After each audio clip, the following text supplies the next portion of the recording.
সন্ধিয়াৰ প্ৰথমটো গুৰুত্বপূৰ্ণ খবৰ ওলাই আহিছে আমাৰ হাতত প্ৰথমটো খবৰে পৰিছে অহা 7 দিনৰ ভিতৰত সমগ্ৰ দেশতে বলবৎ কৰা হ'ব কা ঘোষণা কেন্দ্ৰীয় মন্ত্ৰীৰ সমগ্ৰ লোকসভা নিৰ্বাচন কা সন্দৰ্ভত গুৰুত্বপূৰ্ণ ঘোষণা কেন্দ্ৰীয় মন্ত্ৰীৰ আগন্তুক এসপ্তাহৰ ভিতৰত বলবৎ হ'ব নাগৰিকত্ব সংশোধনী আইন চমুকৈ কা কেৱল পশ্চিম বংগতে নহয় সমগ্ৰ দেশতে বলবৎ হ'ব নাগৰিকত্ব সংশোধনী আইন পশ্চিম বংগৰ ঘোষণা কেন্দ্ৰীয় মন্ত্ৰী শান্তনু ঠাকুৰৰ লোকসভা নিৰ্বাচন প্ৰাক্ষণত বৃহৎ ঘোষণা কেন্দ্ৰীয় মন্ত্ৰীৰ পশ্চিমবংগৰ দক্ষিণ 24 পৰিগণাত এক জনসভাত ভাষণ প্ৰদান কৰি কা বলবৎ কৰাৰ কথা ঘোষণা কেন্দ্ৰীয় মন্ত্ৰী শান্তনু ঠাকুৰৰ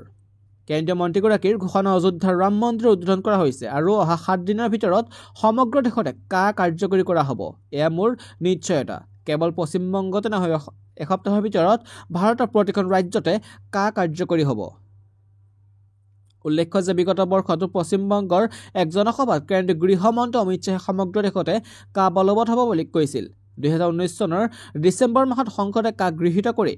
ৰাষ্ট্ৰপতিৰ সন্মতি লাভ কৰাৰ পিছতে দেশৰ ভিন্ন অঞ্চলত সৃষ্টি হৈছিল প্ৰতিবাদৰ এই আইনে নাগৰিকত্ব প্ৰদান কৰিব আফগানিস্তান বাংলাদেশ পাকিস্তানৰ অমুছলমান শৰণাৰ্থীক ভাৰতীয় নাগৰিকত্ব পাব হিন্দু শিখ বৌদ্ধ শৰণাৰ্থীয়ে নাগৰিকত্ব পাব জৈন খ্ৰীষ্টানৰ পাৰ্চী নাগৰিকে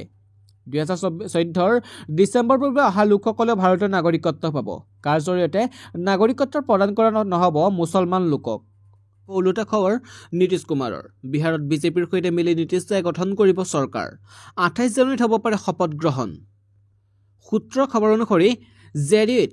বিজেপিৰ সৈতে আহিলে নীতিশ কুমাৰে মুখ্যমন্ত্ৰী হৈ থাকিব উপমুখ্যমন্ত্ৰী হ'ব বিজেপিৰ পৰা সুশীল মোদী বিহাৰত ৰাজনৈতিক উত্থান পতনৰ মাজত ডাঙৰ খবৰ পোহৰলৈ আহিছে আগন্তুক 24 ঘণ্টা বিহাৰৰ ৰাজনীতিৰ বাবে অতি গুৰুত্বপূৰ্ণ হিচাপে বিবেচিত হৈছে পদত্যাগ কৰিব পাৰে নীতিশ কুমাৰে বিজেপিৰ লগত মিলি নীতিশ কুমাৰে গঠন কৰিব পাৰে চৰকাৰ 28 জানুৱাৰীত নীতিশ কুমাৰৰ শপত গ্ৰহণ অনুষ্ঠিত হ'ব পাৰে উপমুখ্যমন্ত্ৰী হ'ব পাৰে বিজেপিৰ সুশীল মোদী সূত্ৰৰ খবৰ অনুসৰি জেডিইউত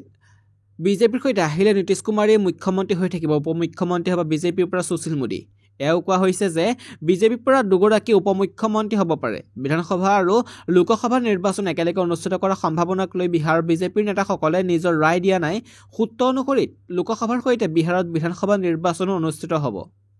মোদী চৰকাৰ দিব পাৰে বৃহৎ খবৰ কেৱল দিয়ে নহয় ইয়াতকৈ ডাঙৰ পোহৰ বাজেটৰ পিছত চৰকাৰী কৰ্মচাৰীৰ ন্যূনতম দৰমহা বৃদ্ধিৰ সম্ভাৱনা নতুন বছৰৰ আৰম্ভণি হৈছিলে মৌলিক দৰমহা সন্দৰ্ভত কেন্দ্ৰীয় চৰকাৰে ডাঙৰ ঘোষণা কৰিলে কেন্দ্ৰীয় বিত্তমন্ত্ৰী নিৰ্মলা সীতাৰমণে নতুন বৰ্ষ 2024 চনৰ 1 ফেব্ৰুৱাৰীত ষষ্ঠবাৰৰ বাবে সংসদত বাজেট দাখিল কৰিব অহা বছৰৰ আৰম্ভণিতেই সমগ্ৰ দেশতে লোকসভা নিৰ্বাচন অনুষ্ঠিত কৰা হ'ব সেয়ে নিৰ্মলা সীতাৰমণে মোদী চৰকাৰৰ দ্বিতীয় কাৰ্যকাল অন্তিমখন বাজেট দাখিল কৰিবলৈ সাজু হৈছে এতিয়া কেন্দ্ৰীয় চৰকাৰৰ কৰ্মচাৰী সন্দৰ্ভত চৰকাৰে ডাঙৰ ঘোষণা কৰিব পাৰে বুলি আশা কৰা হৈছে শেহতীয়াকৈ চলিত বৰ্ষৰ ডিএ 4% বৃদ্ধি কৰা হৈছিল কিন্তু কৰ্মচাৰীসকলে দীৰ্ঘদিন ধৰি ন্যূনতম মৌলিক দৰমহা বৃদ্ধিৰ দাবী জনাই আহিছে আৰু কেন্দ্ৰীয় বিত্তমন্ত্ৰী এই বাজেটত কৰ্মচাৰীৰ দৰমহা বৃদ্ধি কৰাৰ কথা ঘোষণা হ'ব পাৰে কেন্দ্ৰীয় বিত্তমন্ত্ৰী নিৰ্মলা সীতাৰমণে 2024 চনৰ অন্তৰ্বৰ্তীকালীন বাজেট দাখিলৰ পিছতে চৰকাৰে কৰ্মচাৰীসকলৰ দৰমহা বৃদ্ধিৰ বাবে বিশেষ ঘোষণা কৰিব বুলি আশা কৰা হৈছে জি নিউজৰ এক প্ৰতিবেদন অনুসৰি চৰকাৰে কৰ্মচাৰীৰ দৰমহা ফিটমেণ্ট ফেক্টৰ সংশোধন কৰাৰ সিদ্ধান্ত ল'ব পাৰে ইফালে মোদী চৰকাৰ বাজেটত ফিটমেণ্ট ফেক্টৰ বৃদ্ধি কৰাৰ সম্ভাৱনা এটা সাধাৰণ মূল্য যিটোতকৈ মৌলিক দৰমহা পূৰণ কৰিব চৰকাৰী কৰ্মচাৰীৰ মুঠ দৰমহা পোৱা যায় চৰকাৰী কৰ্মচাৰীৰ দৰমহা ফিটমেণ্টৰ ভিত্তিত নিৰ্ধাৰণ কৰা হয় বৰ্তমান কেন্দ্ৰীয় চৰকাৰৰ কৰ্মচাৰীৰ সাধাৰণ ফিটমেণ্ট ফেক্টৰ 2.57% যদি কোনোবাই 4200 গ্ৰেড পেড 15000 টকাৰ মৌলিক দৰমহা পায় তেন্তে তেওঁৰ মুঠ দৰমহা 15000 পূৰণ 2.57 টকা অৰ্থাৎ 39835 টকাকৈ হ'ব কৰ্মচাৰীসকলে চৰকাৰৰ ফিটমেণ্ট ফেক্টৰ বৃদ্ধি কৰাৰ দাবী জনাই আহিছে এই প্ৰতিবেদন অনুসৰি কৰ্মচাৰীৰ ফিটমেণ্ট ফেক্টৰ 3.68% বৃদ্ধি হ'ব পাৰে এই বৃদ্ধিৰ ফলত কৰ্মচাৰীৰ ন্যূনতম মৌলিক দৰমহা 18000 পৰা 26000 টকাৰ ভিতৰত হ'ব পাৰে ইয়াৰ দ্বাৰা প্ৰায় 48 লাখ কেন্দ্ৰীয় চৰকাৰৰ কৰ্মচাৰী উপকৃত হ'ব কেন্দ্ৰীয় কৰ্মচাৰীসকলে দীৰ্ঘদিন ধৰি ফিটমেণ্ট ফেক্টৰ পৰিৱৰ্তন দাবী জনাই আহিছে 2024 চনৰ নিৰ্বাচনৰ পূৰ্বে এই ঘোষণা কৰিব পাৰে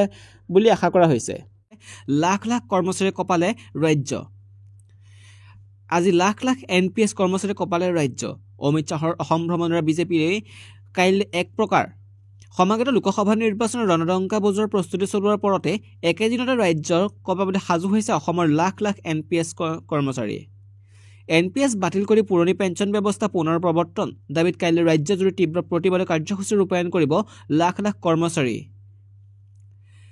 ইতিমধ্যে সদৌ অসম চৰকাৰী NPS কৰ্মচাৰী সংস্থাৰ কাইলৈ প্ৰতিবাদী কাৰ্যসূচীলৈ ৰাজ্যৰ বহুকেইটা শিক্ষক কৰ্মচাৰী সংগঠনে সমৰ্থন আগবঢ়াইছে। প্ৰায় 60,000 কৰ্মীৰ উপস্থিতিৰে কাইলৈ গুৱাহাটীত কেন্দ্ৰীয় গৃহমন্ত্ৰী অমিত শ্বাহক আদৰি প্ৰকাৰান্তৰে লোকসভা নিৰ্বাচনৰ ৰণদংকা বজাবলৈ বিজেপি সাজু হ'বৰ সময়তে অসমৰ কমেও 3,20,000 NPS কৰ্মচাৰীয়ে পেঞ্চনৰ দাবীত কাইলৈ প্ৰতিবাদ সাব্যস্ত কৰিব। উল্লেখযোগ্য যে NPS বাতিল কৰি পুৰণি পেঞ্চন ব্যৱস্থাৰ পুনৰ বলবৎ কৰাৰ দাবীত কাইলৈৰ পৰা সদৌ অসম চৰকাৰী কৰ্মচাৰীৰ NPS কৰ্মচাৰী সংস্থাই শদিয়াৰ পৰা ধুবুৰীলৈ গণ আলোড়ন কাৰ্যসূচী ৰূপায়ণ কৰিব। এই কথা সদৰি কৰি আজি সদৌ অসম চৰকাৰী NPS কৰ্মচাৰী সংস্থাৰ সভাপতি অচ্যুতানন্দ হাজৰিকা আৰু সাধাৰণ সম্পাদক অপূৰ্ব শৰ্মাই এটা বিবৃতিযোগে কয়, শদিয়াৰ পৰা ধুবুৰীলৈ ৰাজ্যৰ কৰ্মচাৰী সমাজে নিজৰ তথা কৰ্মচাৰীৰ সমাজৰ অৱসৰকালীন জীৱনৰ লাখুটি স্বৰূপ পুৰণি পেঞ্চন ব্যৱস্থা পুনৰ প্ৰতিষ্ঠাৰ দাবীত কাইলৈৰ পৰা শদিয়াৰ পৰা ধুবুৰীলৈ গণ আলোড়ন কাৰ্যসূচী আৰম্ভ কৰিব। NPS পৰিহাৰ কৰি পুৰণি পেঞ্চন বা OPS ব্যৱস্থাৰে কৰ্মচাৰী সমাজৰ সুৰক্ষা নিশ্চিত কৰা এক গণ আলোড়ন কাৰ্যসূচীৰ প্ৰথম পৰ্যায় হিচাপে কাইলৈ ৰাজ্যৰ সকলো চৰকাৰী অনুষ্ঠান প্ৰতিষ্ঠান কৰ্মবিৰতিৰ প্ৰতিবাদী কাৰ্যসূচী ৰূপায়ণ আৰু কৰা উপৰি আৰু ৰাজ্যৰ প্ৰতিটো জিলা সদৰ আৰু মহকুমা সদৰত প্ৰতিবাদী সভা অথবা ধৰ্ণা কাৰ্যসূচী পালন কৰা হ'ব বুলি একেটা প্ৰেছ বিজ্ঞপ্তিযোগে প্ৰকাশ কৰে। ইফালে বিবৃতিত প্ৰকাশ কৰা কাইলৈ গুৱাহাটীৰ চচলত থকা ধৰ্ণাস্থলীত কামৰূপ মহানগৰ জিলা কমিটিৰ দ্বাৰা আৰু আমিনগাঁও সংহত জিলাৰ আয়ুক্ত কাৰ্যালয়ৰ সন্মুখত কামৰূপ জিলাৰ কমিটিৰ দ্বাৰা পুৱা 11 বজাত ধৰ্ণা কাৰ্যসূচী পালন কৰা হ'ব। একেই কাৰ্যসূচীৰ ৰাজ্যৰ প্ৰতিখন জিলা আৰু মহকুমা সদৰতো ৰূপায়ণ কৰা হ'ব। সদৌ অসম চৰকাৰী NPS কৰ্মচাৰী সংস্থাৰ সভাপতি অচ্যুতানন্দ হাজৰিকা আৰু সাধাৰণ সম্পাদক অপূৰ্ব শৰ্মাই লগতে এই বুলি প্ৰকাশ কৰে, NPS কিমান ভয়াৱহ সেয়া আমি মৰ্মে উপলব্ধি কৰিছোঁ। কৰ্মচাৰী সমাজৰ অৱসৰী সুৰক্ষাৰ স্বাৰ্থ সুনিশ্চিত কৰিবলৈ চৰকাৰৰ দায়বদ্ধ হ'ব লাগিব। আজি 2024 সংসদীয় নিৰ্বাচনৰ প্ৰতি সকলো ৰাজনৈতিক শক্তিৰ সংমতত এক সিদ্ধান্ত বিচাৰোঁ। অন্যথা আমি নাগৰিক হিচাপে দাবী সাব্যস্ত কৰিবলৈ সকলো গণতান্ত্ৰিক পথ গ্ৰহণ কৰিম। কাইলৈ কাৰ্যসূচীৰ আগত 31 জানুৱাৰীলৈ শদিয়াৰ পৰা ধুবুৰীলৈ গণ আলোড়ন কাৰ্যসূচী পেপচিকোৰ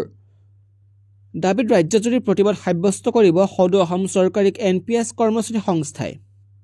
সংস্থাৰ সভাপতি হাজৰিকাই জনোৱা মতে কাইলৈ ৰাজ্যৰ শিক্ষক কৰ্মচাৰীসকলে কৰ্মবিৰতি পালন কৰিলেও সকলো ধৰণৰ জৰুৰী সেৱা পৰীক্ষা আদিৰ লগত জড়িতসকলক এই কাৰ্যসূচীৰ পৰা ৰেহাই দিয়া হৈছে। NPS বাতিলৰ দাবীত কাইলৈ সদৌ অসম চৰকাৰী NPS কৰ্মচাৰী সংস্থাই আহ্বান জনোৱা প্ৰতিবাদী কাৰ্যসূচীলৈ সদৌ অসম ন্যায়িক কৰ্মচাৰী সংস্থা অসম ৰাজ্যিক প্ৰাথমিক শিক্ষক সন্মিলনী সদৌ অসম বিশ্ববিদ্যালয় কৰ্মী মহাসংঘ